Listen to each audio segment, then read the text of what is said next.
Hello दोस्तों, क्या आप ऐसे व्यक्ति हैं जो जीवन में हर छोटी छोटी बात पर बहुत ज्यादा सोचते हैं? क्या आप खुद को विचारों के सागर में खोया हुआ पाते हैं? बहुत से लोग बहुत ज्यादा सोचने से जूझते रहते हैं, लेकिन यह याद रखना जरूरी है कि कभी कभी बस भाव के साथ चलना सबसे अच्छा होता है।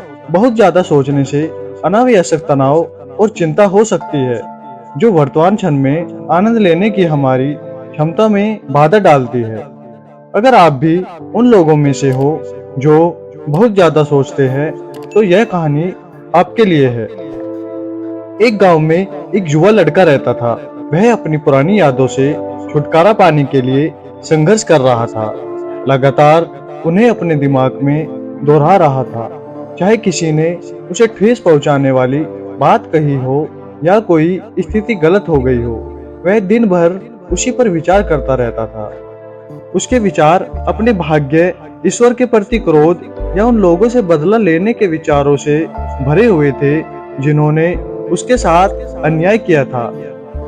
इस आदत का असर उसके रिश्तों और रोजमर्रा की गतिविधियों पर भी दिख रहा था। एक दिन उसके मित्र ने उसे बौद्ध मठ में रहने वाले एक जैन गुरु से मदद मांगने का सुझाव दिया।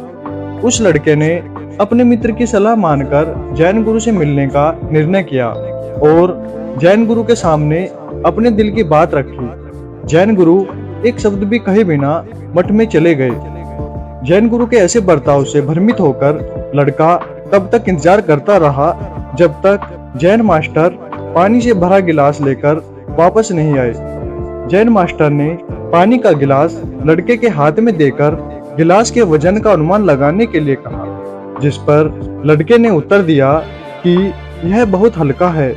जैन मास्टर ने तब एक प्रश्न पूछा कि यदि तुम लंबे समय तक गिलास को पकड़े रखोगे तो क्या होगा?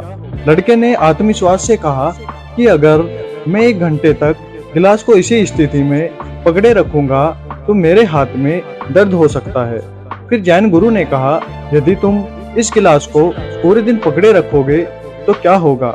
लड़के ने गंभीर स्वर में कहा, यदि मैं ऐसा करूंगा तो मेरे हाथ का दर्द इतना बढ़ सकता है कि मेरा हाथ सुन वह मांसपेशियों में तनाव और यहाँ तक कि मेरे हाथ की मृत्यु की संभावना भी हो सकती है। फिर जैन मास्टर लड़के को समझाते हुए सरलता से पूछते हैं कि क्या इस बीच गिलास का वजन बदल गया था? युवक ने जोर देकर कहा कि वजन किसी भी तरह से नहीं बढ़ा था। तब जैन गुरु ने पूछा, अब इस दर्द से छुटकारा पाने के लिए तुम्हें क्या करना चाहिए? युवा लड़के ने कहा, मैं गिलास को नीचे रख दूंगा। जैन मास्टर ने हाथ में दर्द और मांसपेशियों में तनाव के कारण के बारे में बताया और कहा कि जीवन की चुनौतियां भी एक गिलास पानी पकड़ने के समान है। यदि आप उन्हें संक्षेप में अपने दिमाग में रखें तो सब कुछ ठीक हो जाएगा, लेकिन अगर आप उन पर बहुत लंबे समय तक ध्यान दोगे तो वे आप पर बोझ डालने लगेगी और आपको दर्द भी देने लगेगी। यदि आप उन्हें लंबे समय तक अपने विचारों का उपभोग करने की अनुमति देते हो तो वे आपको पागलपन या चिंता की ओर भी ले जा सकती है, जिससे आप कार्य करने में असमर्थ हो सकते हैं। हालांकि पिछली गलतियों और अनुभवों पर विचार करना महत्वपूर्ण है, लेकिन उनसे सीखना और आगे बढ़ना और भी महत्वपूर्ण है। जिस तरह एक गिलास को बहुत देर तक पकड़कर रखने से असुविधा हो सकती है, उसी तरह अतीत के पछतावे से चिपके रहने से जीवन भर पछताना पड़ सकता है। पिछली गलतियों को दोहराने के चक्र से मुक्त होना और भविष्य में पछतावे से बचने के लिए वर्तमान में सकारात्मक विकल्प चुनने पर ध्यान केंद्रित करना आवश्यक है। इसलिए अतीत के बारे में चिंता करने के बजाय हाथ में लिए गए कार्यों पर ध्यान केंद्रित करें और प्रत्येक दिन को महत्वपूर्ण बनाने का प्रयास करें।